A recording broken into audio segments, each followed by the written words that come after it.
नमस्कार. आवाज माझा वृत्तवाहिनीत आपल्या सगळ्यांचं स्वागत. वळीच्या काही ठळक घडामोडींकडे. आनंद आश्रमातील सत्यनारायण पूजेला उपमुख्यमंत्र्यांची विशेष उपस्थिती. औद्योगिक क्षेत्रात नवीन तंत्रज्ञानाच्या मदतीनं खड्डे बुजवण्यास सुरुवात आणि श्रावण मासानिमित्त भव्य कावड यात्रेचं आयोजन. श्रावण मासानिमित्त टेंबिनाका येथील आनंद आश्रमामध्ये दरवर्षीप्रमाणे श्री सत्यनारायण महापूजेचं आयोजन करण्यात आलं होतं. या महापूजेचं दर्शन घेण्यासाठी महाराष्ट्राचे उपमुख्यमंत्री एकनाथ शिंदे यांनी विशेष उपस्थिती लावली. उपमुख्यमंत्री शिंदे यांनी श्री सत्यनारायण पूजेचं दर्शन घेत उपस्थितांना श्रावण मासाच्या शुभेच्छा दिल्या. यावेळेला परिसरात उत्साहाचं आणि भक्तिमय वातावरण पाहायला मिळालं. ठाण्याच्या महापौर शर्मिला पिंपळकर, अनिता बिर्जे, आनंद परांजपे, ठाणे विधानसभा शहर प्रमुख हेमंत पवार, नगरसेवक सुधीर कोकाटे, गटनेते पवन कदम, नगरसेवक सुधीर भगत यांच्यासह अनेक पदाधिकारी आणि कार्यकर्ते यावेळेला मोठ्या संख्येनं उपस्थित होते. चाकण औद्योगिक क्षेत्रातील रस्त्यांवरील खड्ड्यांसंदर्भात आढावा बैठक घेतल्यानंतर आठवडाभराच्या आतच उपमुख्यमंत्री एकनाथ शिंदे यांनी हे खड्डे बुजवण्यासाठी स्वतंत्र टीम चाकणला पाठवली आहे. त्यांनी आधुनिक तंत्रज्ञानाच्या सहाय्यानं खड्डे बुजवण्यास सुरुवात देखील केली असून काल मध्यरात्री उपमुख्यमंत्री एकनाथ शिंदे यांनी या टीमसोबत व्हिडिओ कॉल करत खड्डे बुजवण्याच्या कामाचा आढावा घेऊन उद्योजकांच्या प्रतिनिधींशी संवाद साधला. यावेळेला त्यांनी चाकणमधील रस्त्यांवर पडलेले खड्डे प्रिकास्ट आणि पॉलिमर टेक्नो पॅच पद्धतीनं दुरुस्त करायला सुरुवात केली असून त्यातून उद्योजक आणि स्थानिक नागरिकांना लवकरच दिलासा मिळेल असं उपमुख्यमंत्री एकनाथ शिंदे यांनी स्पष्ट केलं. चाकण औद्योगिक क्षेत्रातील विविध प्रश्नांबाबत नुकतेच उपमुख्यमंत्री एकनाथ शिंदे यांच्या अध्यक्षतेखाली बैठक पार पडली होती. या बैठकीत उद्योगमंत्री उदय सामंत यांच्यासह उद्योजकांचे प्रतिनिधी आणि संबंधित अधिकाऱ्यांनी विविध मुद्द्यांवर चर्चा केली. यावेळेला स्थानिक उद्योजकांना भेडसावणारे प्रश्न हे कालबद्धरित्या सोडवण्याचं निश्चित करण्यात आलं होतं. यात प्रामुख्यानं या औद्योगिक क्षेत्रातील रस्त्यांवर पडलेले खड्डे आणि त्यामुळे होणारी वाहतूक कोंडी याबाबतही बैठकीत चर्चा करण्यात आली. यावेळेला शिंदे यांनी नवीन तंत्रज्ञानाच्या मदतीनं खड्डे बुजवावेत असं सुचवलं होतं. मात्र तेवढ्यावरच न थांबता त्यांनी स्वतः पुढाकार घेऊन प्रत्यक्ष कृतीला सुरुवात केली.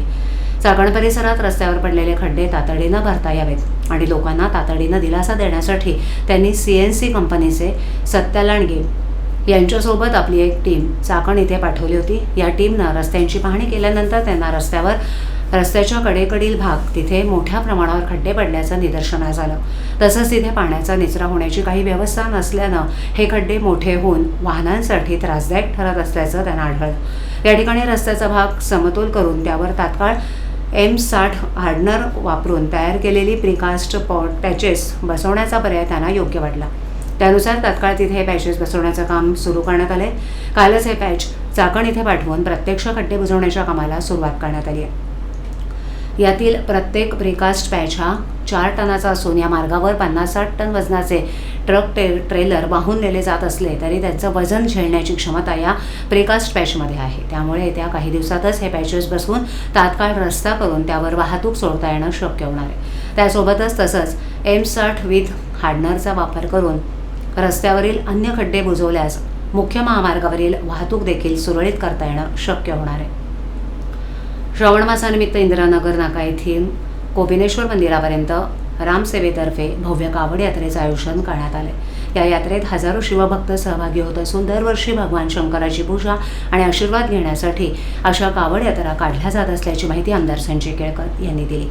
कावड यात्रेच्या निमित्तानं बोलताना केळकर यांनी कुंभमेळ्याच्या आयोजनावरून सुरू असलेल्या चर्चेला हे उत्तर दिलं. कुंभमेळा मोठ्या प्रमाणावर आणि भव्य स्वरूपात पार पडेल असा विश्वास व्यक्त करत खरे रामभक्त आणि देशभक्त कोण आहेत हे जनतेला चांगलंच माहिती असल्याचं त्यांनी सांगितलं. विविध प्रकारचे नरेटिव्ह पसरवून जनतेची दिशाभूल करण्याचा प्रयत्न केला जात असल्याचा आरोपही त्यांनी केला. राहुल गांधी यांच्या संवाद कार्यक्रमाला आणि देवेंद्र फडणवीस यांच्या जेनझेड संवादाच्या पार्श्वभूमीवर बोलताना केळकर यांनी म्हणाले की तरुण आणि विद्यार्थ्यांसाठी काम करणं हे केवळ एखाद्या दिवसापुरतं मर्यादित नसून वर्षातील 365 दिवस सुरू असतं. रोजगार, स्वयंरोजगार तसंच तरुणांवर होणाऱ्या अन्यायाच्या प्रश्नांवर सातत्यानं काम करत असल्याचं त्यांनी स्पष्ट केलं. लाडकी बहीण योजनेवरून विरोधकांवर टीका करताना केळकर म्हणाले की या योजनेला सुरुवातीला विरोध करणारे आणि न्यायालयात जाणारे विरोधक आता लाभार्थी महिलांची आठवण काढतायत. शासनाच्या अटी शर्तींनुसार लाभार्थ्यांची पडताळणी सुरू असून नागरिकांसाठी विविध कल्याणकारी योजना नियोजनबद्ध पद्धतीनं सुरू असल्याचं त्यांनी सांगितलं. गणेशोत्सवाच्या पार्श्वभूमीवर रस्त्यांवरील खड्डे आणि धोकादायक ठिकाणांचा मुद्दाही केळकर यांनी उपस्थित केला. गणेशोत्सवापूर्वी आवश्यक ती कामं पूर्ण करून भाविक आणि वाहन चालकांना कोणत्याही प्रकारचा त्रास होणार नाही याची निश्चितपणे काळजी घेतली जाईल अशी हमी त्यांनी दिली. कावड यात्रेच्या आयोजनाबद्दल शुभेच्छा देताना केळकर म्हणाले की शिवभक्तीमधून शक्ती मिळते आणि त्यामुळे दरवर्षी हजारो भाविक या यात्रेत सहभागी होतात. यंदाही मोठ्या संख्येनं शिवभक्त सहभागी झाल्याबद्दल त्यांनी सर्वांना श्रावण मास आणि कावड यात्रेच्या शुभेच्छा दिल्या. कावड यात्रा काढली जात आहे. ठाण्यात देखील एक उत्साहाचं वातावरण पाहायला मिळते. भगवमय वातावरण झाले. आज आमच्या रामसेनेतर्फे दरवर्षीप्रमाणे सर्वात मोठी कावड यात्रा ज्याला म्हणता येईल अशी कावड यात्रा आज या ठिकाणी सुरू झालेली आहे. या इंदिरानगर नाक्यापासून ते कोपनेश्वर मंदिरापर्यंत ही कावड यात्रा जाते आणि हजारो एक 4-5 हजार शिवभक्त आणि आमच्या महिला भगिनी या कावड यात्रेमध्ये सहभागी होतात. श्रावण महिना हा पवित्र महिना आहे आणि या महिन्यामध्ये या प्रकारची भगवान शंकराकडे प्रार्थना करण्याकरता, त्याचा आशीर्वाद मागण्याकरता अशा प्रकारची ही कावड यात्रा दरवर्षी या सगळ्या भागामध्ये आम्ही काढत असतो रामसेनेतर्फे. सर, पाहायला गेलं तर आता कुंभमेळा पण येत आहे नाशिकचा. त्यातच आता भाजपचे गिरीश महाजन असतील या सरकारवर आश्चर्यमध्ये आता भ्रष्टाचाराचे आरोप केले जातात. एकंदरीत आता कुंभमेळा संदर्भात देखील आता येणाऱ्या काळात देखील वाद होईल. कुंभमेळा देखील मोठ्यात मोठा होईल.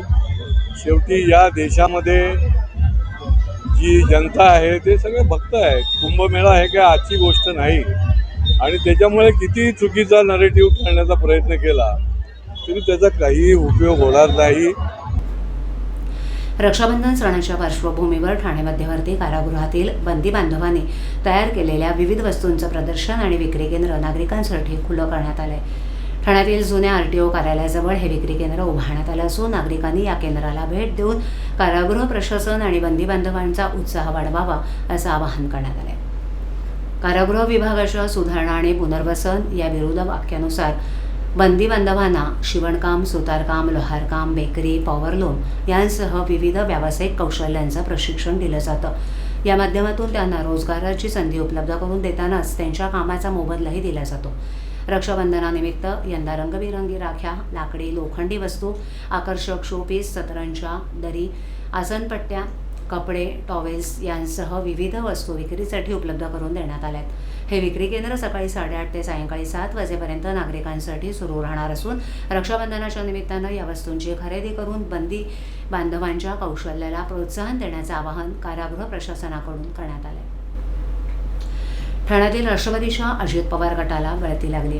आज अजित पवार गटातील ओळा-माजिवडा विधानसभा क्षेत्राचे युवक कार्याध्यक्ष फिरोज शेख आणि ब्लॉक अध्यक्ष मुशफाक शेख यांनी राष्ट्रवादी काँग्रेस शरदचंद्र पवार पक्षाचे राष्ट्रीय सरचिटणीस डॉक्टर जितेंद्र आव्हाड आणि जिल्हाध्यक्ष मनोज प्रधान, कार्याध्यक्ष प्रकाश पाटील यांच्या उपस्थितीत पक्षप्रवेश केला. गेल्या काही दिवसांपासून राष्ट्रवादी काँग्रेस शरदचंद्र पवार पक्षात इनकमिंग मोठ्या प्रमाणावर वाढू लागलं असून राष्ट्रीय अध्यक्ष शरद पवार यांच्या विचारधारेला अनुसरून आणि राष्ट्रीय सरचिटणीस डॉक्टर जितेंद्र आव्हाड यांचे नेतृत्व स्वीकारून मोठ्या प्रमाणात युवक पक्षप्रवेश करू लागले. आज युवक अध्यक्ष अभिजित पवार, युवा नेते वीरू वाघमारे यांच्या पुढाकारानं अजित पवार गटातील ओळा-माजिवडा विधानसभा क्षेत्राचे युवक कार्याध्यक्ष फिरोज शेख आणि ब्लॉक अध्यक्ष मुशफाक शेख यांच्यासह शेकडो कार्यकर्त्यांनी पक्षात प्रवेश केला. डॉक्टर जितेंद्र आव्हाड आणि मनोज प्रधान यांनी सर्वांचं पक्षात स्वागत केलं. यावेळेला माथाडी सेलचे अध्यक्ष सचिन पंधरे, महिला कार्याध्यक्ष फुलवानी पटेल, OBC सेलच्या महिला अध्यक्ष मनीषा पाटील, बिपिन गेहलोत इत्यादी उपस्थित होते.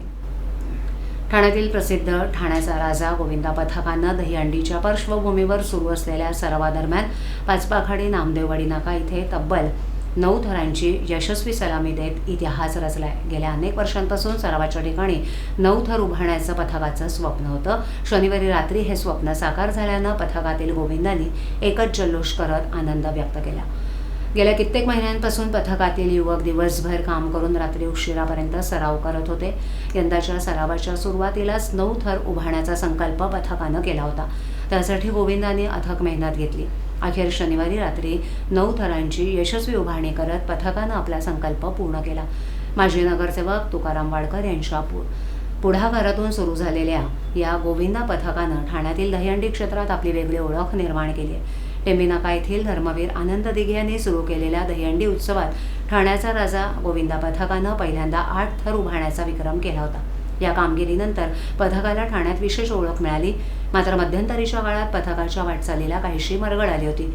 त्यानंतर परिसरातील युवकांनी एकत्र येत पथकाची धुरा आपल्या खांद्यावर घेत पुन्हा नव्या जोमानं सरावाला सुरुवात केली. पथकासाठी जोशपूर्ण गीत तयार करण्यात आलं.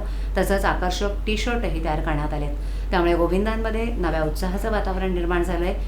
गेल्या वर्षी ठाण्याचा राजा गोविंदा पथकानं विविध दहीहंडी उत्सवांमध्ये 9 थरांची यशस्वी उभारणी केली होती. मात्र ज्या ठिकाणी पथकाचा सराव होतो त्या कर्मभूमीवर 9 थर उभारण्याचं स्वप्न अद्याप पूर्ण झालं नव्हतं. हे स्वप्न पूर्ण करण्यासाठी यंदा सरावाच्या सुरुवातीपासूनच 9 थर उभारण्याचं ध्येय पथकानं निश्चित केलं होतं. अखेर शनिवारी रात्री पाचपाखाडी नामदेववाडी नाका येथील सरावाच्या ठिकाणी 9 थरांची यशस्वी उभारणी करून पथकानं अनेक वर्षांचं स्वप्न साकार केलं. 9 थर उभारल्यानंतर गोविंदा आणि परिसरातील युवकांनी एकच जल्लोष करत हा ऐतिहासिक क्षण साजरा केला. दहीहंडी उत्सवाच्या आधीच ठाण्याचा राजाच्या कामगिरीनं ठाण्यातील गोविंदा पथकांमध्ये उत्साहाचं वातावरण निर्माण झालंय. आवाज माझावरील एखादी बातमी पाहिजे राहून गेली असल्यास तुम्ही ती YouTube, Instagram आणि Facebookवरही पाहू शकता. तर मग नक्की सबस्क्राईब करा आवाज माझा. आपल्या विभागातील काही सूचना अथवा समस्या असल्यास आमच्यापर्यंत जरूर पोहोचवा. आम्ही तुमचा आवाज नागरिकांपर्यंत नक्की पोहोचवू. तर मग पुन्हा भेटू याच वेळी याच ठिकाणी काही नवीन घडामोडींसह आवाज माझा वृत्तवाहिनी. तोपर्यंत नमस्कार.